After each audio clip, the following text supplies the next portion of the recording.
A particle of mass m is kept on the top of a smooth sphere of radius r. It is given a sharp impulse which imparts it a horizontal speed v. Find the normal force between the sphere and the particle just after the impulse. What should be the minimum value of v for which the particle does not slip on the sphere? Assuming the velocity v to be half of the minimum calculated in part B, find the angle made by the radius through the particle with the vertical when it leaves the sphere. एक part A, एक sphere जिसकी radius r,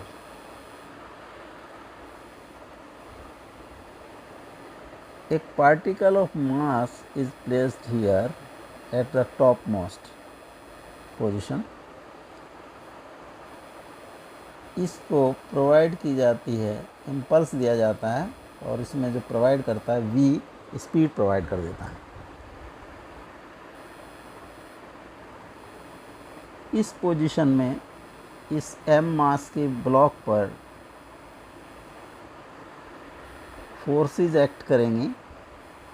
इसका weight downward that is mg, इस पर एक centrifugal force Fc and normal reaction of this surface, spherical surface, that is m. In vertical direction there is no motion, hence forces balances each other. So Fc plus n will be equal to mg, or n is equal to mg minus Fc. Fc is centrifugal force, that is mv square by r. So normal reaction will be mg minus mv square by r. Part B. What should be the minimum value of v for which the particle does not slip?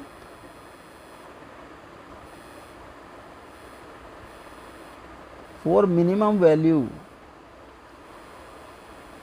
for non-slipping, n must be 0. तो equation number 1 में n के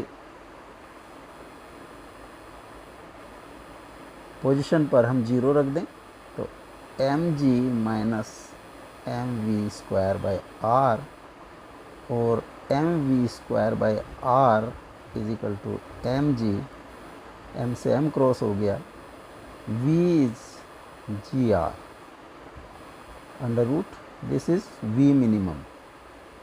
v minimum is under root gr. Third, C. Find the angle made by the radius through the particle with the vertical when it leaves the sphere.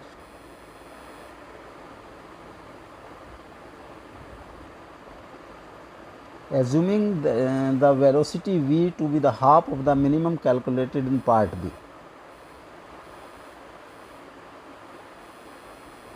This is a sphere of radius r. This is vertical diameter. This point is A, center is O, and lowermost point is B.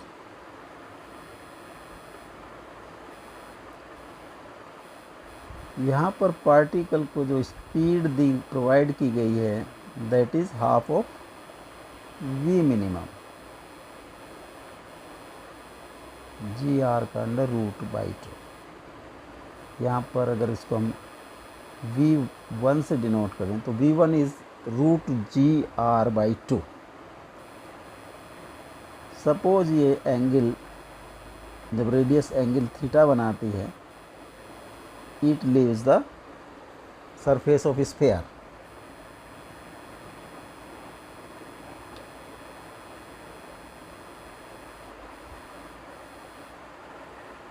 इस point, this is B point. B पर जो forces act करेंगी इसका weight will be downward mg।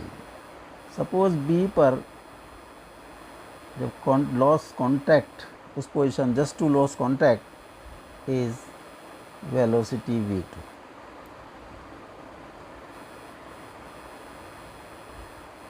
एक centrifugal force outward act करेगी Fc, और m का एक कंपोनेंट होगा टुवार्ड सेंटर।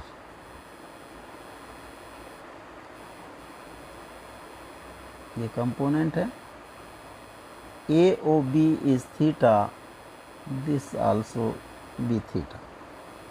तो mg का जो कंपोनेंट होगा that is mg cos theta in direction of VO। mg cos theta will be equal to Fc,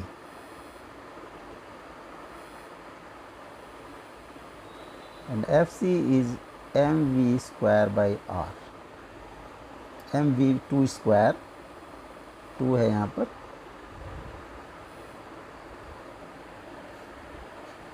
और mgr cos theta is equal to mv2 square, half से multiply कर दिया आप, mgr cos theta is equal to half mv2 square. This is kinetic energy at B, KE at B.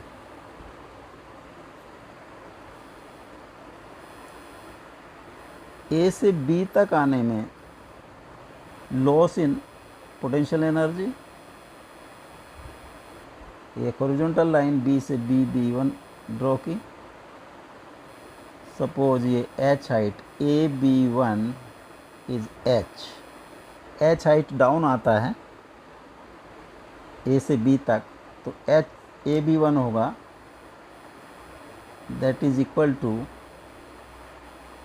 AO minus OB1 और R minus R cos theta is equal to R1 minus cos theta. तो loss in kinetic potential energy,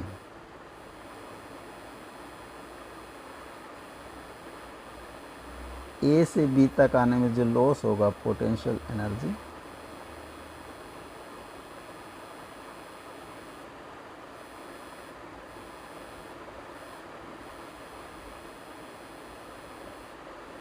that is mgr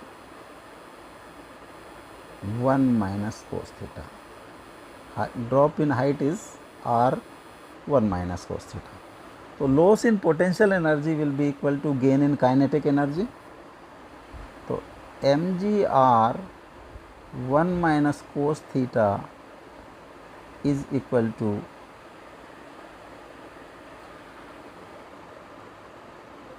and here is also kinetic energy। Kinetic energy at A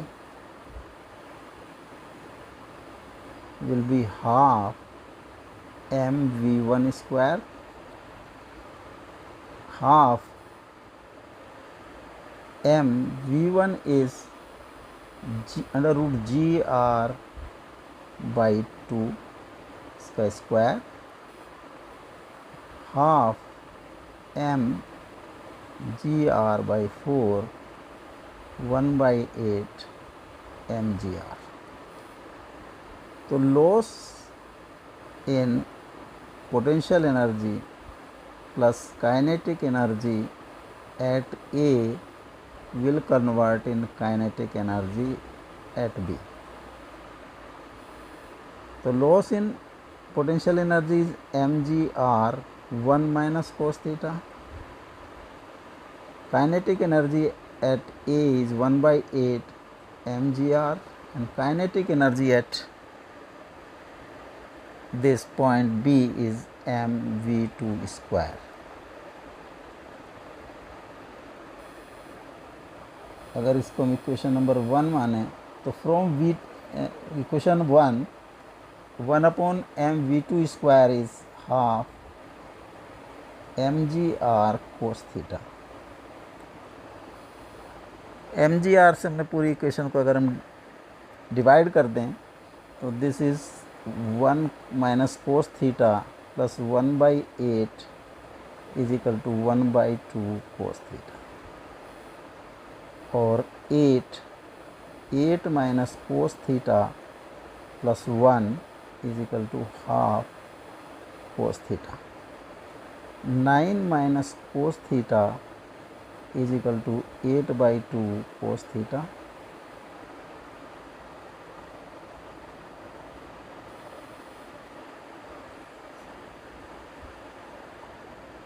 This is 8.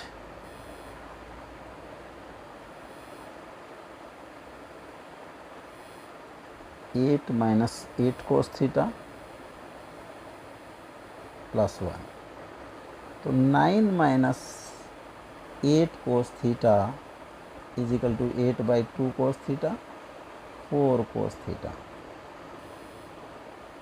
4 cos theta plus 8 cos theta is equal to 9. 12 cos theta is equal to 9. Cos theta is equal to 9/12 3/4. तो theta is equal to cos inverse 3/4. तो required angle will be cos inverse 3/4.